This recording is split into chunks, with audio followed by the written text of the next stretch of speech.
Tapi biasa dulu ya.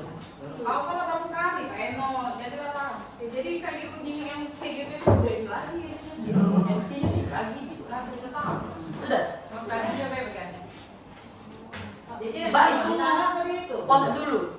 Nggak apa-apa. Nggak boleh Kan dipotong. diikat, Ah, kan? iya, enggak apa-apa. Boleh. Tinggal dipotong depannya mereka itu. Ya kan?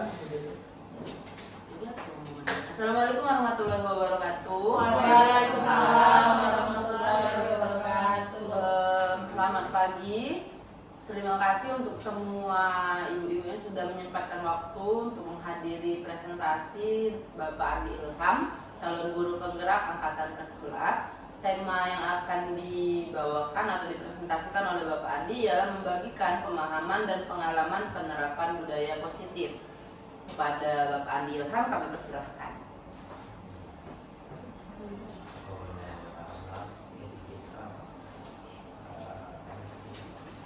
Assalamualaikum warahmatullahi wabarakatuh. Waalaikumsalam warahmatullahi wabarakatuh.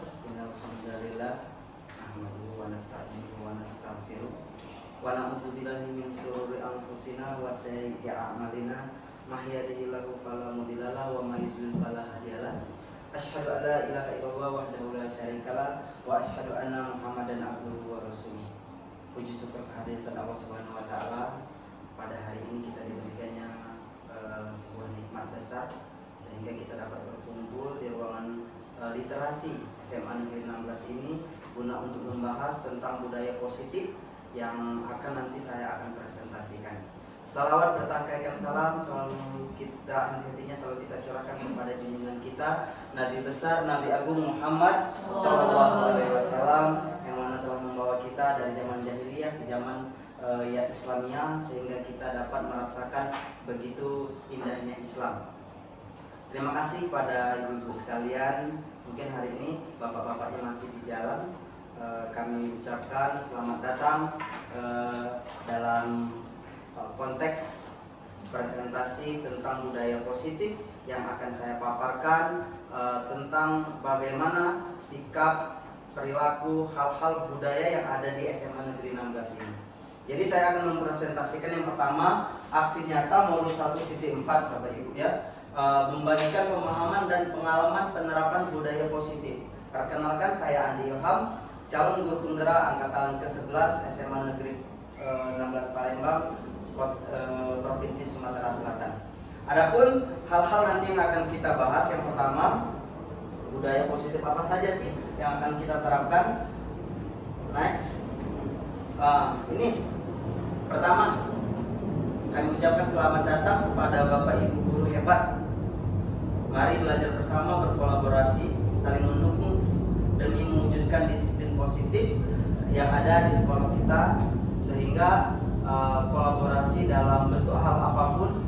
Kolaborasi seperti apa? Dari pertama kolaborasi dari kepala sekolah, kemudian dewan guru, pegawai, serta warga sekolah yang ada di lingkungan SMA Negeri 16 ini untuk membudayakan budaya-budaya positif yang ada di sekolah kita. Selanjutnya, konsep utama budaya positif. Nah, di sini ada beberapa rangkaian untuk melaksanakan budaya positif yang ada di sekolah kita. Yang pertama itu tentang perubahan paradigma belajar. Jadi proses paradigma belajar di sekolah kita itu hal yang seperti apa dan hal-hal yang macam apa yang akan kita terapkan. Yang kemudian disiplin positif. Nah, disiplin positif ini hal-hal yang seperti apa lagi? Contoh disiplin positif yang bisa kita terapkan di sekolah kita itu adalah yang biasa kita lakukan setiap pagi, 5S. Ya kan? 5S itu salah satu bagaimana kita selaku guru menerapkan budaya disiplin dengan senyum, sapa, sopan, salam, dan santun, sehingga siswa merasa nyaman berada di sekolah kita dan mereka merasa dihargai. Bahwasanya dalam pemikiran Ki Hajar Dewantara, kita itu harus berpihak kepada murid, kita itu harus menghamba kepada murid, Bukan berarti menghamba kepada murid ini kita harus sujud syukur ataupun tunduk kepada siswa, tidak. Namun kita mengikuti pembelajaran model seperti apa yang berhamba pada murid. Nah, seperti itu. Jadi kita memang harus support kegiatan-kegiatan siswa dalam proses pembelajaran, terutama tadi disiplin positif. Yang ketiga ada nilai-nilai kebajikan. Jadi nilai-nilai kebajikan ini akan nanti kita jelaskan di slide berikutnya, namun hal ini akan tetap kita jalankan. Yang keempat, kebutuhan dasar manusia. Nah, kebutuhan dasar manusia ini banyak keterkaitan. Salah satunya contoh yang paling besar, makan. Itu kebutuhan dasar manusia, pakaian dan sebagainya. Kemudian motivasi perilaku manusia. Jadi dalam beberapa rangkaian ada motivasi perilaku manusia. Kemudian posisi kontrol kita selaku guru. Ada posisi kontrol kita selaku guru, baik dalam hal apapun. Jadi posisi kontrol kita itu terletak di mana. Kemudian ada keyakinan kelas. Dalam proses pembelajaran, Bapak Ibu sekalian, dalam proses pembelajaran itu kita sebelum lanjut ke proses pembelajaran selanjutnya, kita harus ada keyakinan kelas. Contoh keyakinan kelas yang biasa kita lakukan. Ayo anak-anak sekalian, kita sebelum memasuki pembelajaran selanjutnya, kita harus buat keyakinan kelas. Keyakinan kelas seperti apa sih? Kesepakatan. Nah, masalah kesepakatan. Jadi kesepakatan pertama, setiap siswa itu punya ide masing-masing. Jadi ada anggap 30 siswa. Jadi 30 siswa itu punya ide masing-masing untuk meyakinkan keyakinan kelas ini. Contoh satu, Bapak, kita nggak boleh ngomong kalau tidak diizinkan. Itu salah satu keyakinan kelas. Kemudian yang kedua, harus izin terlebih dahulu apabila kita mempunyai keperluan. Nah itu, jadi keyakinan kelas seperti itu yang harus kita terapkan. Ketiga, kalau ada yang berbicara, minimal harus menghormati orang yang berbicara, apapun bentuknya. Nah, jadi itu salah satu keyakinan kelas. Seandainya dalam masalah keyakinan kelas ini kita ada masalah, maka akan kita kembalikan lagi ke kesepakatan awal. Seandainya kalau ada siswa tiba-tiba kita proses belajar ini keluar, siswanya keluar tanpa izin, jadi kita panggil, salah apa sih nak hari ini? Oh iya, saya tidak mematuhi atau mentaati keyakinan kelas yang kita bikin. Apa sih contohnya? Saya tidak minta izin ketika keluar, padahal ada guru yang lagi mengajar. Itu salah satu bentuk bagaimana kita meyakini atau membuat kesepakatan di dalam kelas tersendiri. Yang ketiga ada segitiga restitusi. Nah, dalam segitiga restitusi inilah adalah bentuk permasalahan dan bagaimana kita menyelesaikan masalah. Kita selaku guru bagaimana menyelesaikan masalah, dan kembali lagi tentang nanti dari segitiga restitusi ini bagaimana kita mengembalikan hal-hal permasalahan tersebut ke keyakinan kelas kita. Jadi apapun permasalahannya kita kembalikan nanti ke keyakinan kelas. Seperti itu. Selanjutnya pembelajaran dengan paradigma baru. Nah, pembelajaran dengan paradigma baru merupakan pembelajaran yang dirancang berdasarkan prinsip pembelajaran berdiferensiasi, sehingga para peserta didik belajar sesuai dengan kebutuhannya berdasarkan tahap perkembangan sesuai teori psikologi modern untuk mewujudkan profil pelajar Pancasila. Jadi paradigma baru ini, Bapak Ibu sekalian, kita belajarnya secara berdiferensiasi. Nah, berdiferensiasi itu adalah salah satu bagaimana kita mempunyai strategi dalam melakukan pembelajaran. Contoh berdiferensiasi seperti ini, Bapak Ibu ya. Jadi dalam satu kelas itu kita bisa mungkin dalam setiap siswa, dalam beberapa guru mengajar dengan paradigma baru ini dengan cara berdiferensiasi. Nah, berdiferensiasi ini mungkin ada guru yang mengelompokkan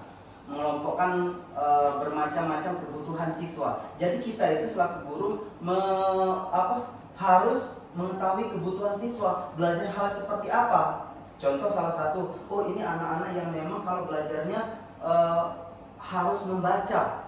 Ada yang harus menggunakan visual, ada yang menggunakan audio.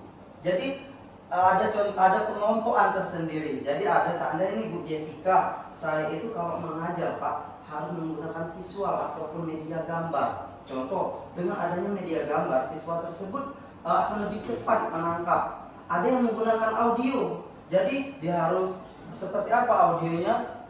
Kemudian ada juga yang menggunakan bermacam poster ataupun dengan estetika membaca. Nah, dengan dia membaca, dia lebih konsen daripada dia melihat-lihat gambar. Contoh salah satunya kita buat kelompok nih, pembelajaran berdiferensiasi atau pembelajaran yang secara berkelompok. Nah, memang betul ada positif dan negatifnya dalam pembelajaran berdiferensiasi. Kita ambil positifnya. Salah satunya di situ kita belajar antar teman. Jadi ada memang siswa memang satu, dia itu dari 30, misalnya begitu kita kasih tugas ataupun soal, ada beberapa yang cepat, cekatan selesai. Nah, artinya anak-anak ini ialah yang bisa kita manfaatkan untuk belajar antar teman. Contoh, misalnya kita pelajaran matematika nih, kita kasih perkalian, pembagian ataupun akar sebagainya, kemudian dalam waktu sebentar anak tersebut sudah selesai menyelesaikan tugasnya. Artinya ada anak-anak yang belum. Nah, bagaimana kita mensiasati? Inilah salah satu bentuk strategi kita untuk mendiferensiasikan pembelajaran secara berkolaborasi. Contohnya tadi sudah anak-anak yang selesai dengan cepat, anak-anak yang lambat dalam menangkap, baik secara visual maupun secara audio. Nah, dari hal itu kita bisa mengelompokkan. Jadi salah satunya kita terbantu dalam proses pembelajaran, kemudian belajar antar teman di sini berjalan. Contoh belajar antar teman, matematika yang ini lebih cepat, kemudian dikelompokkan 3-4 orang, sama si bagus, anggaplah. Kemudian di sini sama si Hatta, ya kan, lebih cepat dalam melaksanakan proses pembelajaran antar teman. Jadi di sini tingkat emosional anak dalam melaksanakan pembelajaran berdiferensiasi ini akan tumbuh seperti itu. Jadi dalam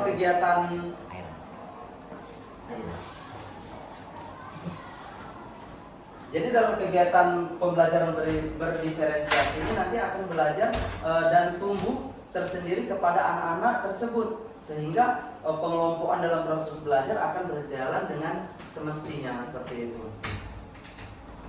Itu untuk pembelajaran paradigma baru yang proses pembelajarannya menggunakan prinsip berdiferensiasi. Ya Bapak Ibu, ada sedikit iklan, nggak apa-apa. Mungkin nanti kalaupun dipotong nggak bisa ya. Aduh, Pak Endang. Selanjutnya, miskonsepsi tentang teori kontrol. Nah, di sini ada 3 rangkaian miskonsepsi tentang teori kontrol. Yang pertama, ilusi guru mengontrol murid. Kemudian, ilusi bahwa orang dewasa berhak memaksa. Yang ketiga, ilusi bahwa cara kritik dan membuat rasa bersalah mampu menguatkan karakter. Nah, kira-kira nih di antara 3 ini, bolehkah kita sedikit sharing nih Bapak Ibu ya, tentang miskonsepsi tentang teori mengontrol. Kira-kira kita di 3 konsep ini, yang mana sih yang paling sering kita lakukan? Ilusi dewasa berhak memaksa. Ilusi bahwa orang dewasa berhak memaksa.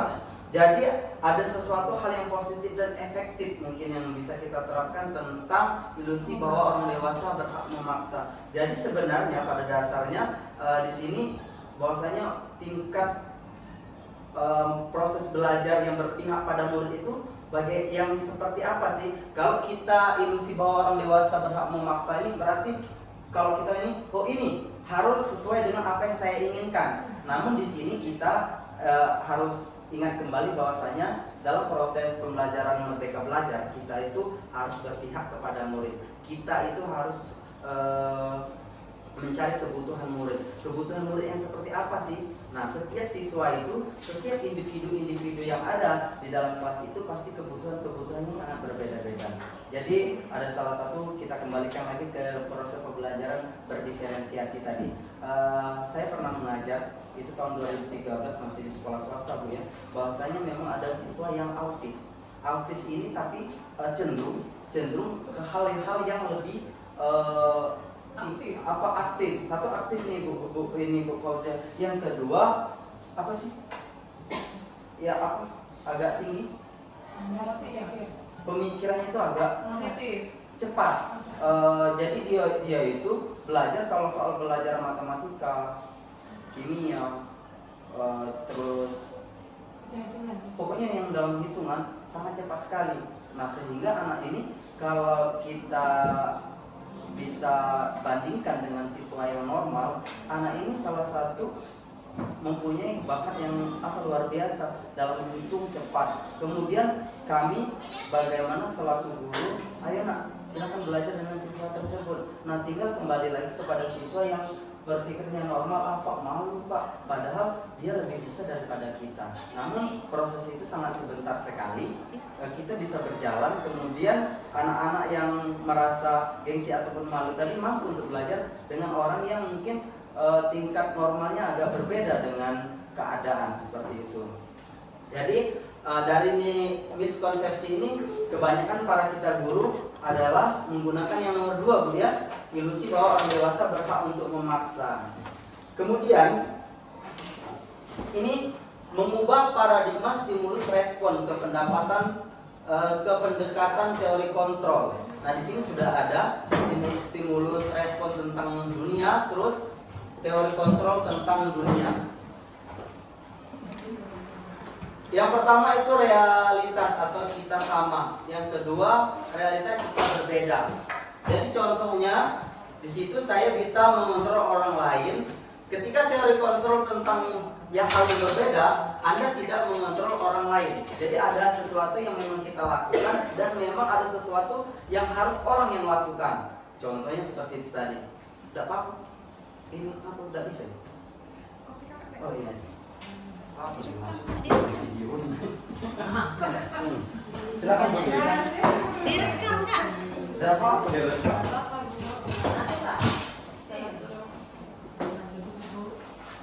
Kemudian dari mengubah paradigma tadi, kita di sini masuk di ranah disiplin positif. Disiplin berasal dari kata disiplina, yang artinya belajar. Disiplin mengacu pada disiplin diri yang memiliki rasa tanggung jawab terhadap apa yang dilakukan berdasarkan nilai-nilai keyakinan. Jadi ada sesuatu yang kita lakukan itu sama seperti halnya seperti ini, contohnya. Ini motivasi, ini disiplin. Kira-kira yang lebih kuat yang mana? Motivasi. Ini disiplin.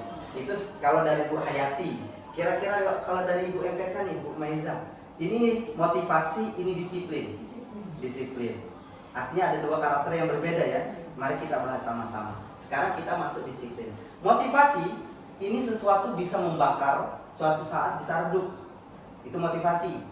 Motivasi itu kadang lagi semangat-semangatnya. Kalau bahasa kita lagi semangat-semangatnya, kita excited dalam melakukan hal apa yang kita lakukan. Kemudian disiplin ini secara kontinu kita lakukan. Disiplin ini kita memang sudah gali dari awal. Disiplin, seandainya kita budayakan disiplin datang lebih awal. Nah ini contoh disiplin datang lebih awal. Hal ini sudah kita gali bukan sejak kita di sini, bukan. Namun budaya disiplin sejak kita datang lebih awal ini sudah kita gali mulai dari mungkin kita SD, datang jangan sampai terlambat, peningkatannya dari TK, SD, kemudian SMP, lanjut SMA, dan sekarang kita masuk ke ranah dunia bekerja. Namun tingkat disiplin ini ternyata bukan sekedar hanya hal pemicu pada saat kita melakukan kebutuhan, tapi memang kita sudah mendasar dari awal, sudah kita tanamkan disiplin positif pada diri kita, itu sudah tertanam atau sudah terbiasa dari dini seperti itu. Jadi tingkat positif dan tingkat disiplin dan tingkat motivasi ini sesuatu mungkin yang sama, namun keadaan yang membuat berbeda. Nah, seperti itu. Jadi ada hal-hal sesuatu yang menyala dari awal. Ketika dia ada hal yang dibutuhkan, memang yang disiplin tadi memang menyala sudah mulai hal-hal yang terbiasa kita lakukan. Nah, contohnya seperti itu tadi, membiasakan diri untuk tidak datang terlambat. Itu adalah salah satu bentuk disiplin yang kuat. Kemudian disiplin positif merupakan salah satu cara penerapan disiplin yang bertujuan untuk menumbuhkan kesadaran serta memberdayakan peserta didik tanpa imbalan atau penghargaan. Yang biasa kita sering, aduh ribetnya baru kita nak begawi, aduh ribetnya baru kita nak disiplin, aduh ribetnya baru kita itu nak menonjolkan diri. Nah disinilah letak-letak bagaimana kita selaku guru membudayakan disiplin positif tanpa harus ada imbalan. Harusnya seperti itu Bu Dwi ya. Jadi seharusnya, namun kebanyakan orang nih, bukan kebanyakan di setiap instansi, tidak, kebanyakan orang. Jadi bukan sekolahnya yang tidak menerapkan budaya positif, namun kembali lagi ke individunya. Jadi dalam individu itu kita tidak bisa menyamakan diri kita dengan orang lain untuk mendisiplinkan dalam hal-hal positif. Ada yang memang ada enggak yang pemantau gitu, ada enggak pimpinan kita baru kita nak positif, ada enggak sesuatu itu yang melihat kita itu baru nak kita positif. Ada yang terakhir, ada tidak ada atau tidakkah reward yang harus saya terima ketika saya melakukan hal-hal positif seperti ini. Namun ini adalah salah satu bentuk budaya positif yang akan kita lakukan di setiap instansi kita, terutama di SMA Negeri 16 ini, membudayakan budaya positif tanpa harus ada reward atau imbalan yang lain. Seperti itu. Jadi kalau anak melakukan sesuatu yang menurut kita itu baik, itu respon kita bagaimana? Nah, di sini. Jadi terima kasih kepada Bu Fauzia atas pertanyaannya ataupun pendapatnya ya kan. Jadi ada salah satu anak kira-kira melakukan hal positif, tanggapan kita. Nah, yang garis bawah di situ bahwasanya ada sesuatu reward ataupun yang melakukan hal positif itu takut karena ancaman ataupun karena hukuman. Nah, siswa melakukan itu ada hal dibalik apa yang dia lakukan itu, dibalik penghargaan ataupun ada ancaman ataupun hukuman. Nah, di sini yang bisa kita lihat selaku guru atau kita selaku pemantau, kembali ke tentang mengontrol diri tadi. Nah, di sini kita bisa lihat situ salah satunya siswa. Namun kita kembali lagi ke hal positif budaya guru tadi dengan jangan sampai datang terlambat atau budaya malu. Nah, seperti itu tadi. Jadi kita ambil kesimpulannya bahwasanya Bu Fauzia di sini siswa melakukan hal positif itu baru kita cari benang merahnya dulu. Apa sih yang terbenak di pikirannya bahwasanya dia melakukan hal positif? Satu, bisa jadi dia ingin mendapatkan reward ataupun pujian. Salah satu reward itu bukan berupa hadiah, uang ataupun sebagainya. Bisa jadi dengan pujian, boleh lah nak kau datangnya lebih awal. Ada yang kita kembalikan itu kalau kita lihat anaknya dalam hal negatif, memang aku ini hebat, ya kan? Tapi kalau kita ambil hal yang positif, memang Bu itu sudah kebiasaan saya dari awal, karena dari orang tua atau dari rumah budaya positif tentang disiplin ini biasa kami terapkan. Itu ada yang memang anak yang harus mencari perhatian. Contohnya kalau tidak diancam ataupun tidak diberi hukuman. Contoh kita yang biasa kan, ini Bu Fauzia kan tiket nih kan. Dalam tiket tersebut kan Bu Fauzia sering mendapatkan anak yang terlambat. Apa yang pertama kita lihat? Bangunnya siang. Kemudian bisa kita lihat anak ini cari perhatian. Mungkin di rumahnya agak kurang perhatian, makanya dia mencari perhatian di teman kelasnya ataupun guru-guru di sekolahnya. Jadi kita kembalikan lagi apa sih hal-hal seperti apa kira-kira yang dia pikirkan atau yang dia inginkan, bagaimana dia menerapkan hal disiplin positif. Namun tidak apa-apa dengan adanya satu pepatah mengatakan belajar yang lebih baik itu dari sebuah kesalahan. Nah, contoh dia melakukan kesalahan tentang datang terlambat, namun dengan adanya ancaman ataupun mungkin ada reward yang mungkin dia akan dapat, mungkin dia akan menjadi disiplin positif. Memang harus dimulai dari awal seperti itu. Kira-kira seperti itu Bu Fauzia. Untuk hal apa yang dia pikirkan dulu, ancaman atau reward ataupun sebuah hukuman yang membuat pemicu anak tersebut untuk melakukan hal positif. Contohnya di sekolah kita ini baru kan kita bisa merespon. Setelah kita dapat benang merahnya baru bisa merespon benar. Merespon siswanya. Jadi kita tahu siswa ini di kategori yang mana sih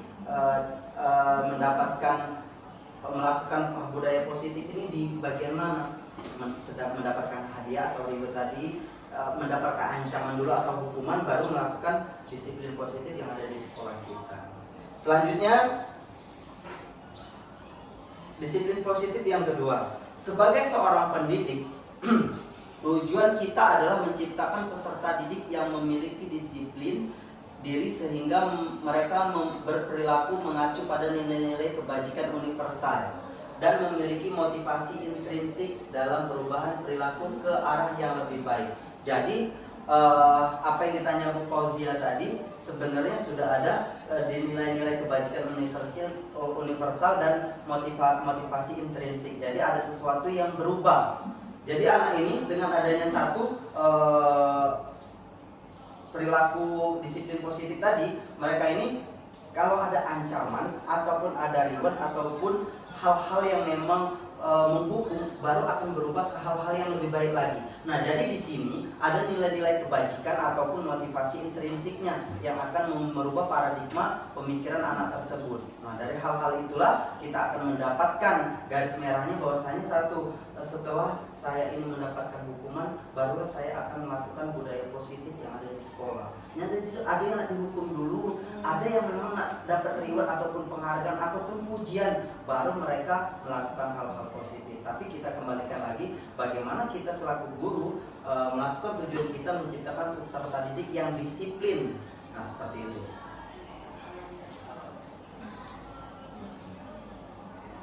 Kemudian, nah di sini ada nilai-nilai kebajikan. Nilai-nilai kebajikan merupakan nilai yang disepakati bersama. Kemudian terlepas dari suku, bangsa, agama, bahasa maupun latar belakangnya.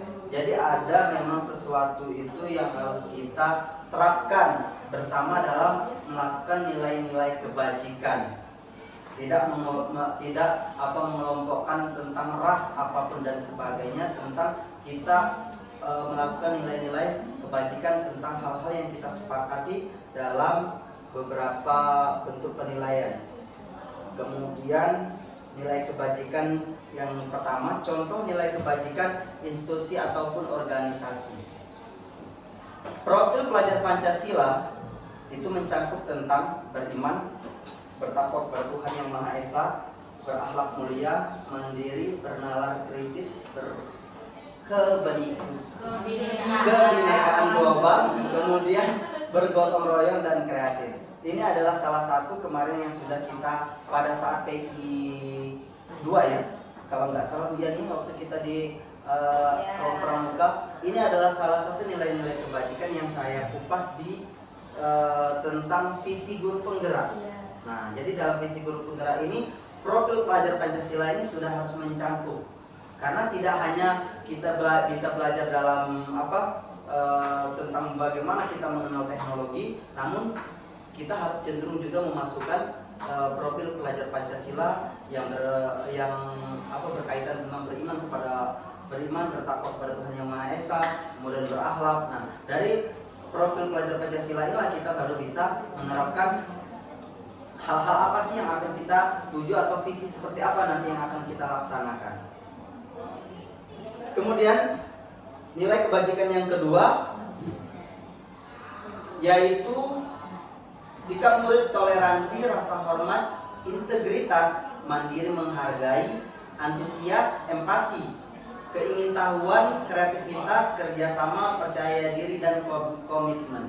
Nah, dari setiap siswa ataupun hal-hal yang kita lakukan, Bapak Ibu sekalian, di sini kita mempunyai banyak nih yang harus kita lakukan. Sikap murid nih, sikap murid toleransi.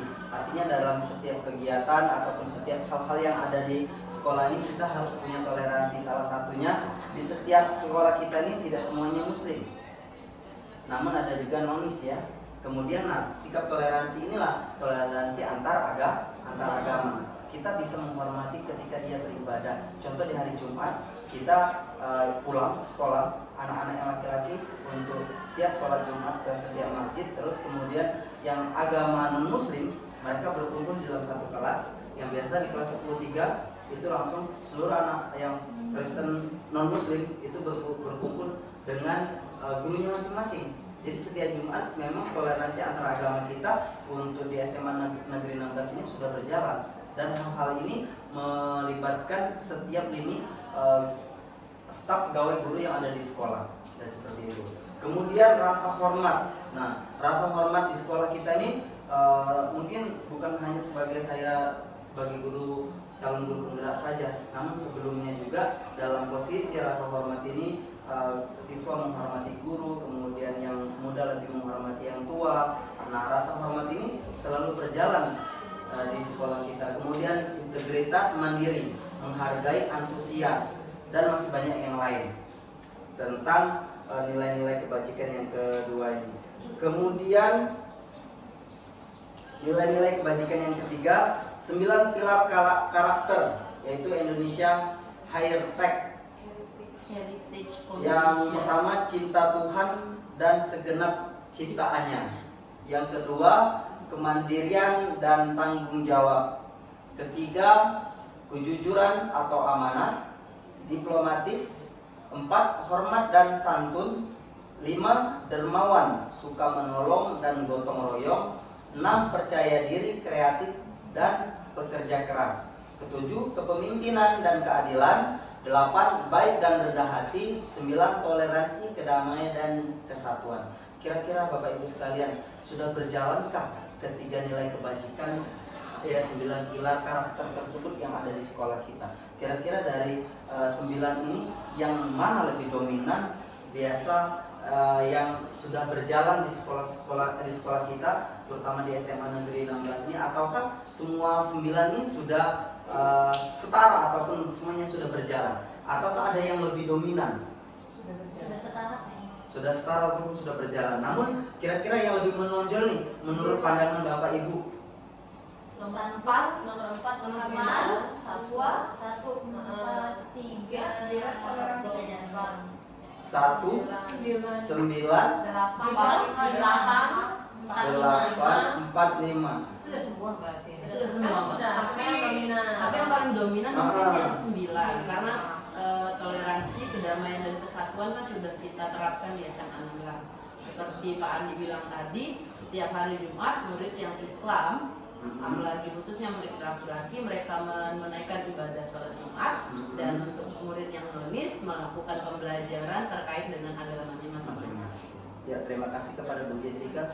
Dari ke-9 ini sebenarnya sudah berjalan sesuai dengan aturan masing-masing, ataupun sudah melakukan, setiap guru juga sudah melaksanakan ini. Namun yang lebih menonjol ataupun bisa kita lihat dalam keseharian kita adalah 9, toleransi, kedamaian dan kesatuan. Seperti apa yang sudah dijelaskan Bu Jessica tadi, bahwasanya dalam kita toleransi antar agama, itu Bu Jessica ya. Jadi seperti itu untuk hal-hal yang nilai-nilai kebajikan dari 9 pilar karakter tersebut. Jadi memang harus ada yang lebih menonjol. Ibaratkan hal disiplin positif kita di sini, apa sih yang lebih menonjol? Oh, kita lebih toleransi. Nah, seperti itu. Toleransi seperti apa? Tadi setiap hari Jumat kita memang melaksanakan toleransi antar agama. Next. Apa lagi? Nah, ada kebutuhan dasar manusia yang sudah saya jelaskan di awal, bahwasanya kebutuhan dasar manusia itu banyak sekali. Yang pertama, 1, kebutuhan bertahan hidup atau survival. Nah, adalah kebutuhan yang bersifat psikologis, fisiologis untuk bertahan hidup, misalnya kesehatan, rumah dan makanan. Jadi dari kebutuhan dasar manusia ini, kita itu di sini ada 3 ranah nih kayak yang saya bahas. Yang pertama tentang kesehatan. Alhamdulillah Bapak Ibu sekalian di sini kan sudah sehat dan jaminan kesehatannya sudah ada juga, ya kan? Artinya kita mengajar walaupun nanti dalam keadaan sakit, namun jaminan kesehatan kepada guru-guru yang ada di SMA 16 ini sudah sangat terjamin sekali. Seperti itu. Alhamdulillah, ya kan? Baik secara guru-gurunya, kemudian baik juga dengan keluarga yang ada di rumah. Jadi secara kesehatan kita dapat untuk kebutuhan dasar manusia. Kemudian rumah. Nah, alhamdulillah kayaknya kalau saya pantau pun dalam kegiatan kita sehari-hari, kemarin kita sudah berkunjung ke tempatnya Bu Meza, ya kan? Kita sudah berkunjung ke tempat Bu Yani. Tempat saya sendiri sudah, ya kan? Kalau kategori sangat jauh sekali. Yang paling jauh itu apalagi Bu Pravia, pas sempat di sana, ya kan? Oh, rumah Bu Dwi paling jauh 3 km dikurang lagi. Dekat sini lah. Artinya di sini memang kebutuhan dasar manusia sudah ada. Yang terakhir itu makanan. Nah, alhamdulillah Bapak Ibu sudah makan, udah pada kenyang, ya kan? Itu salah satu bentuk kebutuhan dasar manusia. 3 yang saya ambil dari sini. Kemudian seluruh tindakan manusia memiliki tujuan tertentu. Semua yang kita lakukan adalah usaha terbaik untuk kita mendapatkan apa yang kita inginkan. Ketika kita mendapatkan apa yang kita inginkan, sebetulnya saat itu kita sedang memenuhi satu atau lebih dari salah satu kebutuhan dasar manusia atau kebutuhan dasar kita. Salah satu hari ini kita bekerja ya kan Bapak Ibu ya. Itu adalah salah satu kebutuhan dasar kita. Apa sih kebutuhan dasar kita? Pada saat kita melakukan suatu pekerjaan, kira-kira ada yang bisa untuk berkomentar ataupun Apa memberi Reza saran? tadi? Salah satu nih kita hari ini di antara tiga kesehatan, rumah dan makan. Oh, ketiga itu ya? Coba dari ketiga contoh kebutuhan dasar manusia. Jadi hari ini kita melakukan suatu pekerjaan, contoh dasar saja kita melakukan suatu pekerjaan. Nah itu, jadi sebetulnya kita sedang memenuhi salah satu atau lebih kebutuhan yang kita lakukan. Oke, jadi kalau Bu Meza memenuhi kebutuhan makan, bisa kita ambil kesimpulan makan itu atau mencari nafkah. Seperti itu ya. Kalau bekerja untuk mencari makan agak sedikit apa ya? Kata-katanya itu Karena kan pilihannya 3 Pak Anu. Iya. Tadi disuruh pilih, Pak. Oke, dari kesehatan, rumah dan makan. Iya. Tapi makan ini kategori mencari nafkah, Iya, baik secara lahir maupun batin. Jadi seperti itu kan. Artinya bisa kita simpulkan mencari nafkah bisa kenyamanan, mencari suatu kebutuhan kita, makanan, contoh seperti itu. Atau Oke. kan kenyamanan ya Pak, kita kaitkan dengan yang Bapak contohkan. Nomor 2 ya. Berarti kita menganggap sekolah kita sebagai Rumah. rumah, supaya kita jadi nyaman ya Bu Reza ya. Oke, terima kasih. Tapi emang benar Bu, sekolah itu adalah salah satu rumah kita. Apa yang disampaikan oleh Ki Hajar Dewantara, dimanapun kita berada, disitulah tempat kita belajar. Jadi sekolah itu adalah salah satu wadah kita sebagai rumah kita untuk menyampaikan inspirasi positif kita, menularkan hal-hal positif kita kepada anak, baik secara rumah kita langsung yang ada di sana, di rumah kita sendiri, maupun rumah yang ada di sekolah, seperti itu. Jadi kebutuhan dasar manusia di sini rasanya cukup, Bapak Ibu ya. Alhamdulillah. Oh, kayaknya semuanya udah lelah ya. Iya, Kita ice breaking.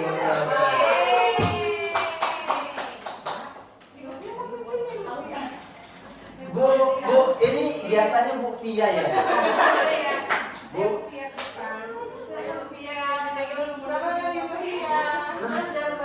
Oh, hari ini Ibu Via kerjanya baik-baik.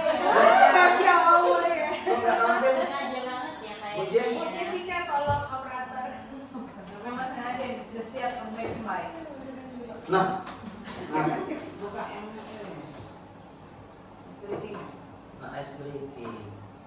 Nah, Udah tampil. Berapa slide kita? Wah, sebentar lagi Bu ya, sabar Bu ya. Mana sih?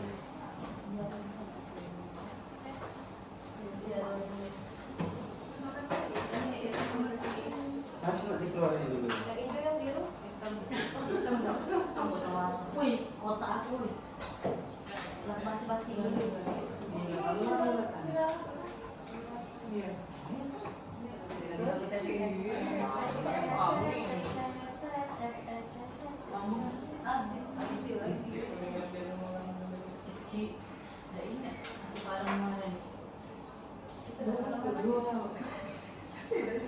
Nah, ini ice breakingnya Aram Samsam. Coba Bapak Ibu sekalian agak berdiri. Berdiri. Majuin mejanya. Oke. Oke, di sini sama. Gerakannya agak ini walaupun di sini kan sudah ada nih gerakannya, tapi saya spill dikit tentang gerakannya. Oh ya. Aram pam pam, guli ram pam pam. Oke. Aram sam. Oke. Seperti itu. Nah. Kita mulai ya. Bismillahirrahmanirrahim. Pak, tapi kembali lagi Pak. Ibu Bu Yani terlalu tua. Bismillah.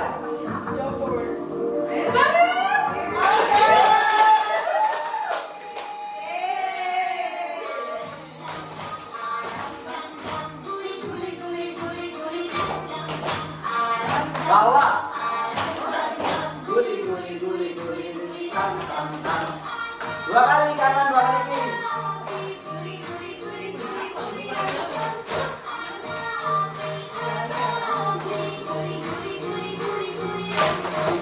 Yo, lebih cepat.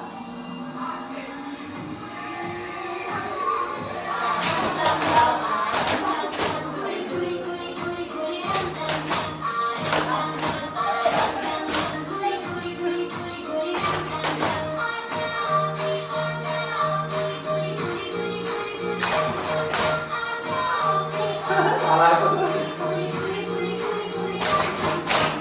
Lebih cepat lagi.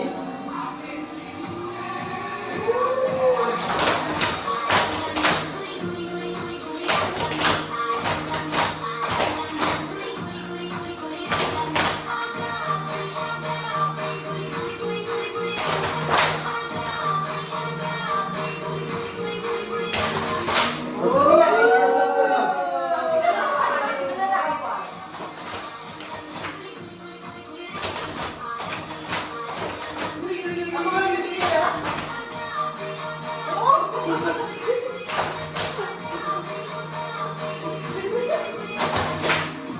Yo.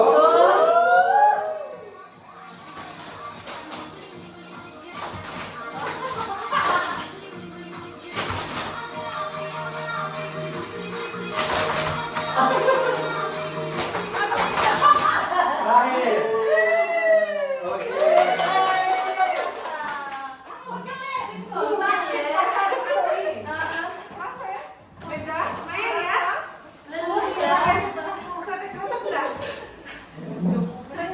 Agak panas ya paha.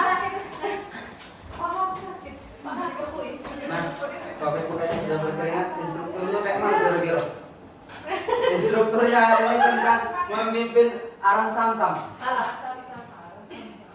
Lah panas paha. Lanjut kita.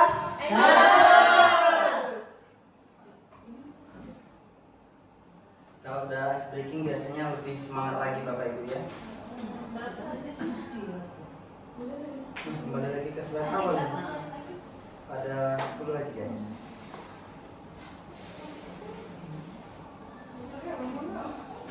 Oh boleh sambil minum Bapak Ibu. Boleh ya Bapak ya. Boleh. Silahkan diminum Bapak Ibu, micellar waternya. Ini waktu minum. Minum ya. Nggak boleh makan.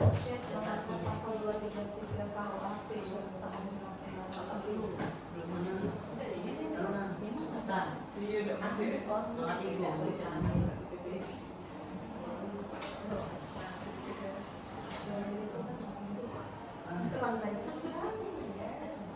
Aram pam pam, aram pam pam. Nanti itu piket dulu ya. Ya. Nanti kesini lagi ya. Iya, aku sumpah sepi dong. 10-1 nih.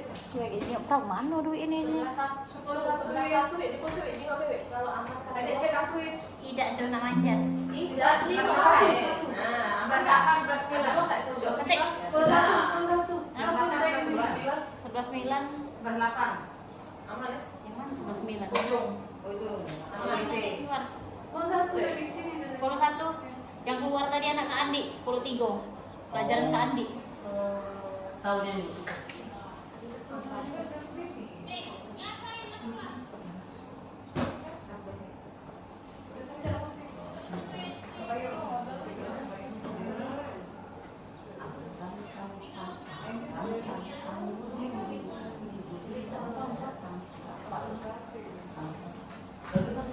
Tadi kita sampai kebutuhan dasar manusia Bu ya. Kita lanjut lagi. Kita lanjut lagi, ada beberapa slide lagi nanti selesai. Rasanya memang Ibu hari ini ada mengajar. Sebelumnya saya minta maaf ini. Berikutnya dari kebutuhan dasar manusia. Nah di sini kebutuhan dasar manusia tadi kalau tadi secara garis besar, namun sekarang sudah kita kelompok-kelompokkan. Yang pertama kebutuhan dasar manusia seperti apa? Satu, ada makanan, pakaian, tempat tinggal, keamanan dan kesehatan. Itu sudah termasuk kategori yang tiga yang saya sebutkan pertama tadi, kesehatan, rumah dan makanan. Namun di sini sudah saya lebih saya perluas. Kebutuhan dasar manusia itu seperti apa saja: makanan, pakaian, tempat tinggal, keamanan Kemudian yang kedua, bermain, bercanda, tertawa, bahagia. Itu dari hal-hal ini agak sulit mungkin kita dapatkan. Ada sesuatu itu yang kita mau bekerja, fokus bekerja, sehingga kita melupakan suatu kebahagiaan pada diri kita. Ada yang memang bercanda lupa bekerja. Nah, iya kan? Kebanyakan. Kalau kata guru-guru itu, kita guru ini kerja serius, gajinya main-main. Tapi hari ini sudah kerja serius, gajinya lebih serius lagi. Amin. Jadi hal yang ini, kalau makanan, pakaian, tempat tinggal, keamanan dan kesehatan, insya Allah Bapak Ibu sekalian sudah terjamin saat sekarang. Kemudian yang kedua, bermain, bercanda, tertawa, bahagia. Nah, hal ini yang mungkin susah kita dapatkan dalam suatu pekerjaan. Ada yang memang satu fokus bekerja, namun dia lupa akan bahagia. Kemudian ada yang bercanda, tertawa, namun dia lupa akan bekerja. Jadi hal-hal seperti ini nanti maksud dari kebutuhan dasar manusia ini kita harus seimbang.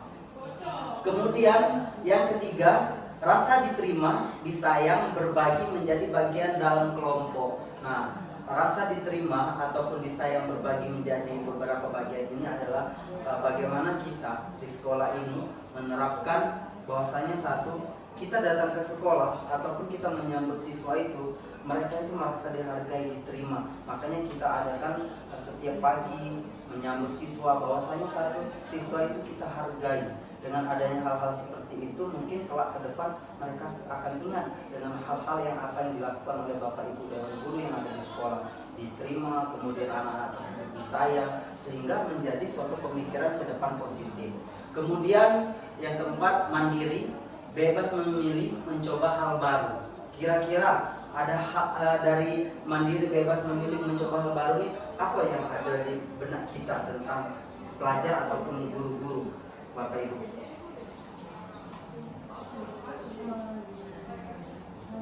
Mandiri, bebas memilih, mencoba hal baru.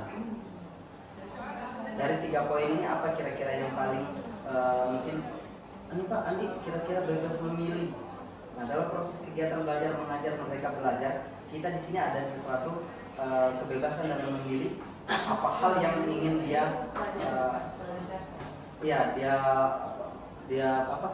lakukan ataupun dalam proses pembelajaran. Nah, bebas memilih hal seperti ini satu, pada saat kita melakukan suatu penjurusan di sekolah kita, itu memang sudah ada pilihan masing-masing. Inspirasi apa sih, keinginan apa sih yang dia lakukan, mencoba hal baru. Contohnya salah satunya anak punya inisiatif untuk bertanya kepada guru BK-nya, bertanya kepada wali kelasnya, Bu, kira-kira saya ini tepatnya di mana?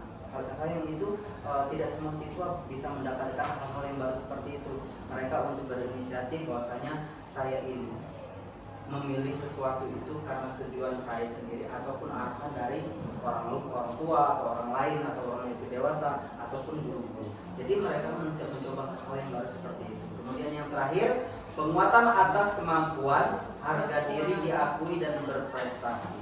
Jadi hal-hal ini tadi mencakup seluruh kebutuhan dasar manusia. Nah, itu sudah ada diagramnya.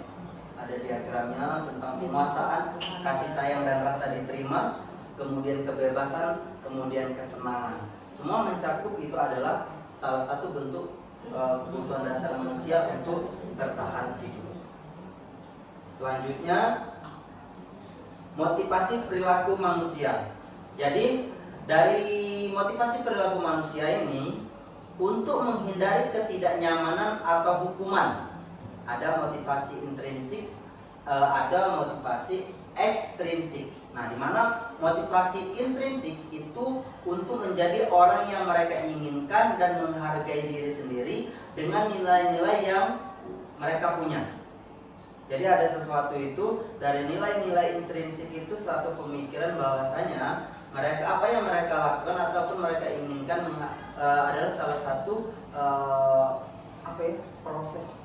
Kalau bisa kita lihat bahwasanya dia itu melakukan sesuatu itu dengan nilai-nilai yang mereka yakini.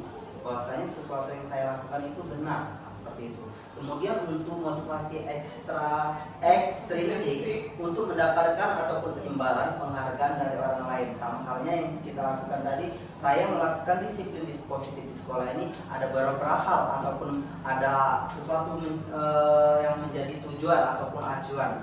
Saya melakukan sesuatu itu karena imbalan, saya melakukan sesuatu itu karena pujian, ataupun saya melakukan sesuatu itu karena ancaman ataupun hukuman.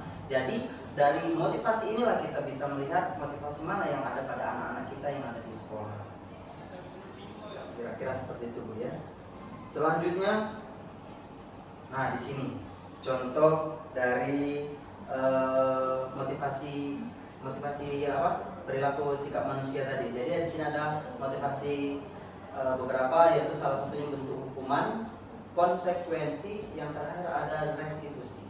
Nah, dalam bentuk segitiga restitusi nanti akan ada penyelesaian suatu permasalahan. Salah satunya hukuman, bersifat tidak terencana atau tiba-tiba. Jadi kita itu kadang melakukan suatu hukuman itu bukan dasar kita akan melakukan hukuman itu sendiri, namun keadaan yang membuat kita memberikan suatu hukuman. Salah satunya proses contohlah kita belajar. Pada saat kita belajar, tiba-tiba ada siswa yang meliput ataupun siswa yang keluar tanpa menyepakati kesepakatan kelas kita tadi. Spontanitas nih harus kita melakukan suatu hukuman. Padahal tidak ada terniat kita akan mengajar, akan melakukan suatu hukuman. Namun keadaan yang membuat kita melakukan suatu hukuman tadi, atau bisa kita sebut dengan hal yang tiba-tiba. Jadi tiba-tiba ada masalah di dalam kelas, timbul suatu hukuman. Yang kedua, anak tidak tahu apa yang akan terjadi atau tindakan atau tidak dilibatkan. Nah, anak yang tidak tahu anak tidak tahu apa yang akan terjadi atau tidak dilibatkan. Jadi pada saat proses pembelajaran kita tidak tahu nih nanti pada saat proses pembelajaran nanti kita akan melakukan suatu hukuman ataupun hukuman itu terjadi pada anak tersebut. Nah, karena beberapa proses pembelajaran ke depan dia tidak akan tahu dan dia juga tidak dilibatkan dalam hal-hal seperti itu. Yang ketiga, bersifat satu arah, berubah fisik maupun psikis. Nah, jadi hukuman itu macam-macam, ada yang menghukum secara mental, ada yang menghukum secara psikis, ada yang menghukum secara apa ya, kita bisa lihat psikis ini contohnya kata-kata yang sehingga membuat anak itu ketersinggungan lebih dalam. Contoh, ada beberapa kemarin, oh kau ini keluar kati aku ini yang awal kecil, nah, kan itu sehingga anak tersebut jadi kita budaya bully di sekolah itu seharusnya tidak ada, namun dengan adanya kita menghukum, jadi bully itu tercipta. Nah, seperti itu kan. Padahal itu tidak kita rencanakan. Spontanitas tiba-tiba ada kata-kata seperti itu. Dan menyakiti si anak psikis anak itu ya. Jadi sebenarnya dari segi hukuman bentuk psikis ini lebih parah sebenarnya dari hukuman fisik. Kalau hukuman fisik udah push up, udah selesai. Kadang anak juga ketika kita hukum dengan hukuman fisik, dia masih senyum, bisa senyum-senyum. Namun ketika dihukum disinggung masalah psikis, sudah anaknya ketersinggungannya bahkan akan melekat sampai nanti ingat terus sampai tua bahwasanya, itu Bu Fauzia marah saya dibilang saya pendek, kecil, hitam, dekil, dan sebagainya. Mudah-mudahan namun di sekolah kita tidak ada bapak-bapak seperti itu. Itu di SMA 23. Itu di SMA 23, benar. Nah, di SMA 16 ini semua gurunya baik-baik dan sopan-sopan, ramah dan menyayangi seluruh murid. Tidak sombong. Nah, dari berbuah fisik ataupun psikis, di sini yang terakhir tentang hukuman, anak disakiti oleh perbuatan ataupun kata-kata. Namun di sini alhamdulillah kalau bisa kita lihat baik dalam kegiatan sehari-hari, anak yang terlambat paling kita lakukan budaya positif. Menjaga lingkungan sekolah dengan cara apa? Mengurangi sampah.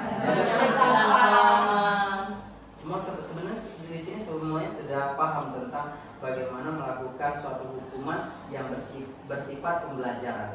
Salah satunya tadi kita budaya menjaga lingkungan, nah, seperti itu. Kemudian dari hukuman kita ada hukuman itu biasanya ada konsekuensinya. Dari salah satu konsekuensinya sudah rencana atau disepakati. Contohnya tadi adalah bagaimana kita melakukan suatu keyakinan kelas kita tadi. Jadi kesepakatan seperti apa? Hari ini saya salah A seperti apa yang dia lakukan? Contoh, dia melakukan keluar kelas tanpa izin. Maka kesepakatan kelas kita tadi sudah terlaksana belum kepada anak tersebut? Belum. Maka kita kembalikan ke rencana awal. Bahwasanya apabila Anda melakukan suatu kesalahan tanpa kesepakatan kita, maka harus ada konsekuensi. Nah, jadi konsekuensi itu kembali lagi keyakinan kelas atau kesepakatan kelas yang telah kita lakukan bersama-sama di dalam kelas. Yang kedua, sudah dibahas dan disetujui oleh murid dan guru. Jadi membuat kesepakatan itu, apa bedanya kesepakatan atau keyakinan dengan peraturan? Nah, Bapak Ibu, jadi kesepakatan dengan aturan itu sangat berbeda. Walaupun secara garis besarnya sama. Kalau aturan, saya yang bikin, kalian yang melaksanakan. Kan seperti itu. Guru yang membuat aturan, anak-anak yang menjalankan. Namun kalau kesepakatan, ayo kita semuanya. Jadi murid dan guru membuat salah satu kesepakatan, dan itu kesepakatan bersama. Baik itu secara untuk siswa maupun untuk gurunya. Nah, jadi kesepakatan seperti apa yang telah kita lakukan? Kesepakatan yang sudah dibahas dan disetujui murid dan guru. Jadi di situ untuk konsekuensi. Yang terakhir, murid tetap dibuat tidak nyaman untuk jangka waktu pendek. Maksudnya apa nih? Kira-kira dari konsekuensi dari sebuah hukuman kita ambil ke konsekuensi. Murid tetap dibuat tidak nyaman untuk jangka waktu pendek. Apa Bu? Mungkin ya Pak, murid itu tuh ditanamkan rasa bersalah akan kesalahannya. Misal terlambat nih, dia diberikan apa ya? Bukan wejangan, tapi keyakinan atau bahwasannya, oh kau ini telat karena kau tuh salah, kau tuh tidurnya malam, ini itu. Tapi itu jadi penghakiman nggak sih? Sebenarnya seperti ini. Jadi kita itu membuat keyakinan kelas itu. Keyakinan kelas itu salah satunya bagaimana kita membuat diri kita ataupun anak itu menjadi salah satu bentuk pemikiran positif. Contoh, jadi kesepakatan kelas itu tidak serta-merta itu berlanjut sehingga di setiap kelas pasti beda-beda kesepakatan kelasnya. Dan dalam kelas itu kan tujuannya agar anak bertanggung jawab dengan apa yang kita sepakati, dijanjikan. Jadi kalau kita bilang itu menghakimi, itu kita kembali lagi tentang bagaimana kita melakukan suatu hukuman. Jadi hukuman itu seperti apa yang kita tadi ilusi tentang murid, ilusi orang tua mempunyai hak kuasa untuk melakukan hal sesuatu. Nah, tapi kita ambil ke sini murid tetap dibuat tidak nyaman, artinya saat sesuatu itu kita lakukan, bagaimana siswa itu mengacu atau memicu dirinya melakukan atau mentaati suatu keyakinan kelas yang telah kita sepakati itu tadi. Kemudian yang terakhir ada restitusi. Restitusi di sini ada dua, proses kolaboratif yang mengajarkan murid untuk mencari solusi sendiri, kemudian membantu murid berpikir untuk memperbaiki kesalahan. Jadi bagaimana siswa tersebut dalam restitusi terakhir setelah dia melakukan kesalahan, kita panggil nih, kira-kira Bu Yani salahnya apa nih? Apa anaknya ya kan? Bu, saya tadi melanggar aturan atau melanggar keyakinan kelas yang kita sepakati bahwasanya satu, tidak diizinkan berbicara sebelum pembicara atau menunjuk ataupun dipersilahkan. Kemudian keyakinan kelas apa sih? Apabila meminjam barang temannya maka wajib mengembalikan. Adalah salah satu bentuk keyakinan kelas ataupun kesepakatan yang kita lakukan.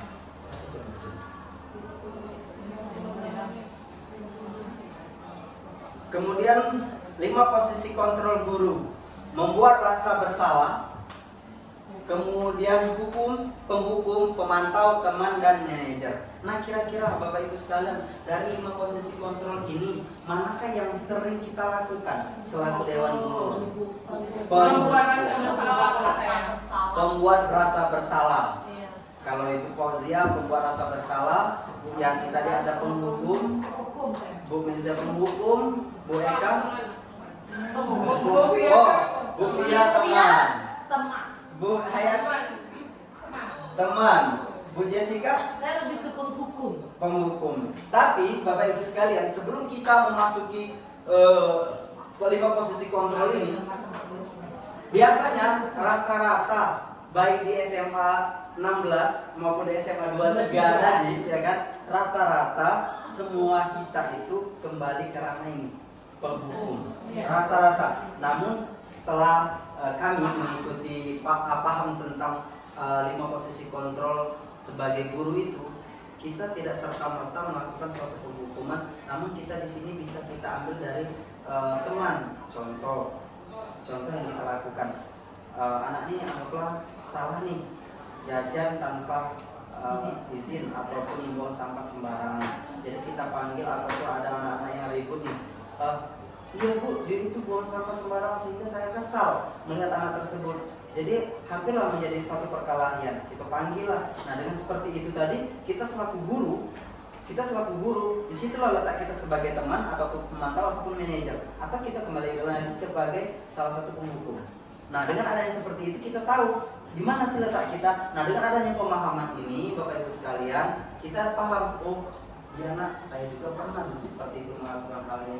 Aku lagi berjalan, kira-kira kesalahan apa sih yang sudah Ananda lakukan? Ya Bu, tadi saya jajan membuang sampah sembarangan. Artinya di situ kita tidak serta-merta harus melakukan suatu penghukuman, namun kita juga bisa sebagai teman, pemantau. Yang terakhir kalau bisa kita tuh sebagai manajer.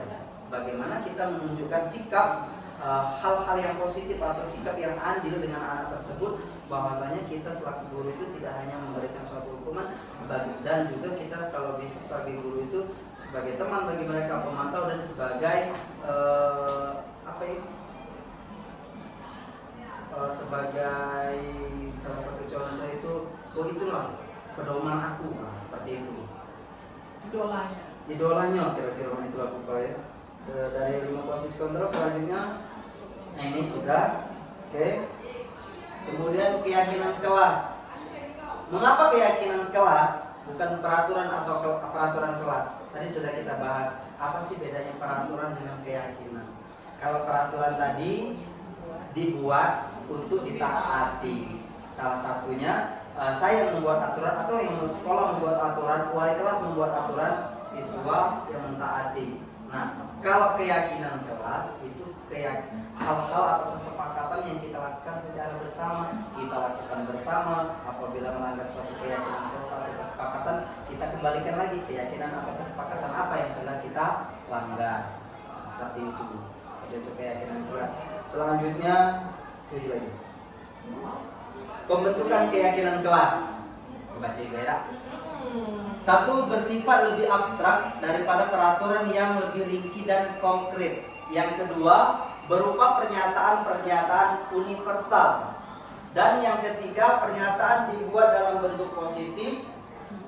Keempat, tidak terlalu banyak sehingga mudah diingat dan dipahami oleh semua warga kelas. Nah, yang keempat ini kayaknya perlu dibahas sedikit. Jadi keyakinan kelas itu tidak harus banyak, sehingga siswa itu ingat apa yang kita yakinkan lagi ataupun kita sepakati tadi. Jangan sampai kita sama seperti visi itu sedikit, rangkaiannya yang banyak, yang disebut dengan misi. Nah, visi inilah yang harus mudah diingat, sehingga setiap apa yang kita lakukan dalam melakukan keyakinan kelas ini mudah dipahami oleh anak, tidak terlalu banyak, seperti itu ya kan. Yang kelima, sebaiknya sesuatu yang dapat diterapkan di lingkungan tersebut.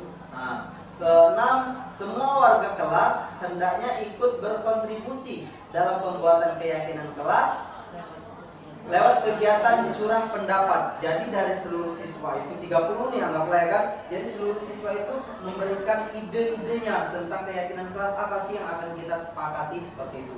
Kemudian yang terakhir, bersedia meninjau kembali keyakinan kelas dari waktu ke waktu. Jadi ada proses evaluasi dari keyakinan kelas yang telah kita lakukan. Hal seperti apa sih? Adakah pelanggaran-pelanggaran dalam waktu ke waktu dalam melakukan atau mentaati keyakinan kelas yang telah kita sepakati. Jadi harus ada proses evaluasinya, seperti itu. Nah, di sini ada segitiga restitusi. Segitiga restitusi inilah adalah salah satu bagaimana kita memecahkan suatu masalah. Dari masalah tentang keyakinan kelas, dari segi tiga restitusi inilah kita akan memecahkan masalah dan mendapatkan permasalahan tersebut. Satu, sebuah cara yang dilakukan oleh guru terhadap murid untuk dapat menanamkan disiplin positif pada diri murid. Nah, ini segitiga restitusinya Bapak Ibu sekalian. Nah, segitiga restitusi itu yang pertama menstabilkan identitas. Yang kedua, validasi keyakinan kelas yang salah atau validasi tindakan yang salah. Yang ketiga, menanyakan keyakinan kelas. Nah, dari ketiga inilah kita bisa memecahkan suatu permasalahan melalui segitiga restitusi. Nah, kemudian salah satu contoh yang menstabilkan identitas itu kita menanyai anak dulu. Dari anak itu tidak serta-merta kita langsung ke inti permasalahan. Tidak boleh kita langsung ke inti permasalahan. Nah, dengan adanya kita menstabilkan identitas tadi, satu, kita lihat dulu permasalahan awal seperti apa, runtut masalah. Dari runtut masalah itu baru kita lakukan validasi tindakan yang salah. Tindakan salah seperti apa sih yang anak lakukan? Iya, tindakan seperti ini. Baru kita tanyakan keyakinan kelas. Dari keyakinan kelas itulah kita tahu bahwasanya anak tahu akan salah yang telah dia lakukan. Tentang segitiga restitusi. Kemudian menstabilkan identitas nih. Contoh, menstabilkan identitas bertujuan untuk mengubah identitas anak yang dari orang yang gagal karena melakukan kesalahan menjadi orang yang berhasil. Nah, contoh, berbuat salah itu tidak apa-apa. Contohnya, berbuat salah itu tidak apa-apa Nadia, karena ibu juga pernah melakukan seperti itu. Namun harus kita kembalikan lagi dari validasi tindakan yang salah dan terakhir keyakinan kelas anak, sehingga anak tersebut dengan melakukan suatu kesalahan tersebut bahwasanya tidak serta-merta saya itu salah, bahwa saya nanti ke depan saya akan melakukan hal yang lebih baik lagi. Nah, jadi itu salah satu acuan. Kemudian tidak ada manusia yang sempurna. Nah, jadi kalau kita itu marah pada anak itu jangan sampai psikisnya kena atau fisiknya yang kita lakukan. Namun kita kembalikan lagi cenderung memberikan suatu motivasi tadi. Yang ketiga, saya juga pernah melakukan kesalahan seperti itu. Nah, dengan adanya seperti itu tuh kita tidak mengecap bahwasanya yang dilakukan anak tersebut itu benar-benar salah dan saat melakukan suatu pelanggaran yang berat. Namun pelanggaran yang itu sudah pernah kita lakukan, namun kita kembali lagi bagaimana anak tersebut melakukan hal-hal yang lebih baik lagi ke depan. Terus kita bisa menyelesaikan ini. Terakhir, Bapak Ibu tidak tertarik mencari siapa yang salah, tapi Bapak Ibu ingin mencari solusi dari permasalahan ini.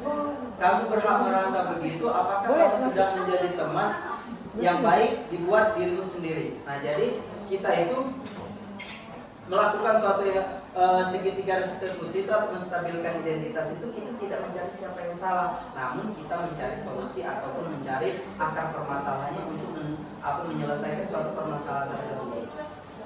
Kemudian validasi tindakan yang salah. Setiap tindakan yang kita lakukan dengan suatu tujuan tertentu. Satu, padahal kamu bisa melakukan yang lebih buruk dari ini. Jadi sebenarnya apa yang dia lakukan itu, contoh nih, saya melakukan ataupun mengadu, ada salah satu teman di sekolah melakukan tindakan yang salah. Anggaplah siswa nih mencontek. Nah, namun dengan adanya seperti itu dia melapor kepada gurunya dengan tidak merasa melakukan hal yang lebih buruk. Bisa jadi dia tadi bocor dulu ataupun berkelahi, namun dengan tindakan yang seperti itu dia sudah merasa bahwasanya tindakan yang dia lakukan tepat. Kemudian kamu pasti punya alasan mengapa melakukan hal itu. Jadi siswa tersebut itu melakukan hal itu, ya Bu, karena saya kesal setiap apa yang saya lakukan, pekerjaan apa yang saya lakukan di sekolah pasti diberitahu kepada guru. Nah, jadi contoh saya tertidur ataupun saya mencontek. Jadi anak tersebut agak sedikit emosi. Kemudian kamu patut bangga pada dirimu sendiri karena kamu telah melindungi sesuatu yang penting buatmu. Kamu boleh mempertahankan sikapmu itu, tapi kamu harus menambahkan sikap yang terpuji. Nah, seperti itu. Jadi sesuatu yang dia lakukan itu tidak serta-merta langsung kita ponis bahwasanya salah, namun kita harus mencari sebuah solusi. Jadi waktunya selesai dulu. Terus yang terakhir itu menanyakan keyakinan kelas. Teori kontrol menyatakan bahwa kita pada dasarnya termotivasi secara internal. apa sih?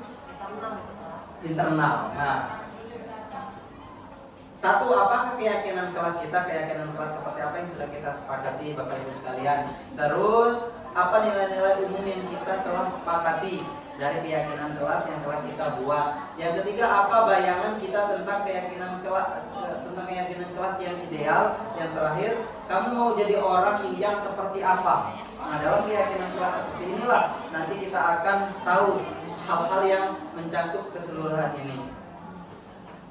Kemudian contoh penerapan segitiga restitusi.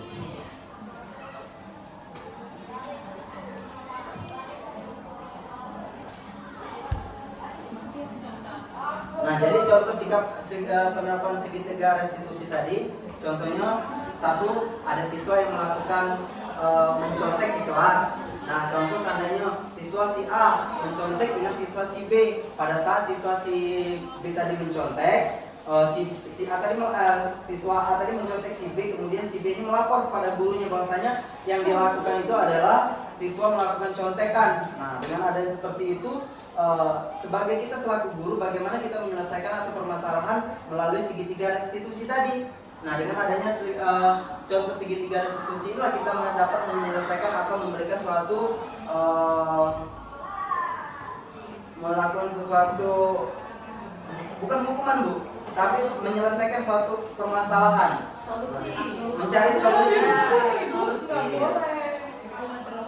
Kemudian yang terakhir, penutup. Dalam penerapan program disiplin positif, hendaknya guru memiliki standar kepribadian profesional dan sosial yang baik, di mana guru mampu merefleksi dirinya dalam posisi kontrol saat ini, bagaimana perjalanan dirinya sebagai among atau manajer, kemudian yang menuntun murid-muridnya menjadi insan yang mandiri, merdeka, dan bertanggung jawab.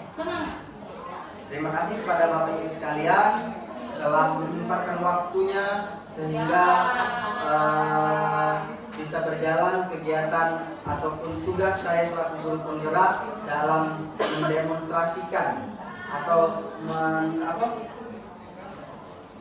melakukan suatu paparan dalam bentuk budaya positif. Mungkin itu saja yang bisa saya sampaikan. Kurang lebih saya mohon maaf. Kepada Bapak Ibu sekalian akan mengucapkan terima kasih. Kami akhiri. Assalamualaikum warahmatullahi wabarakatuh. Waalaikumsalam.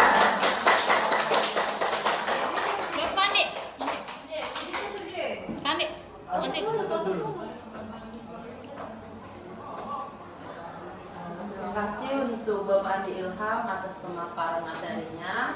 Mungkin sampai jumpa di pemaparan materi selanjutnya. Assalamualaikum warahmatullahi wabarakatuh.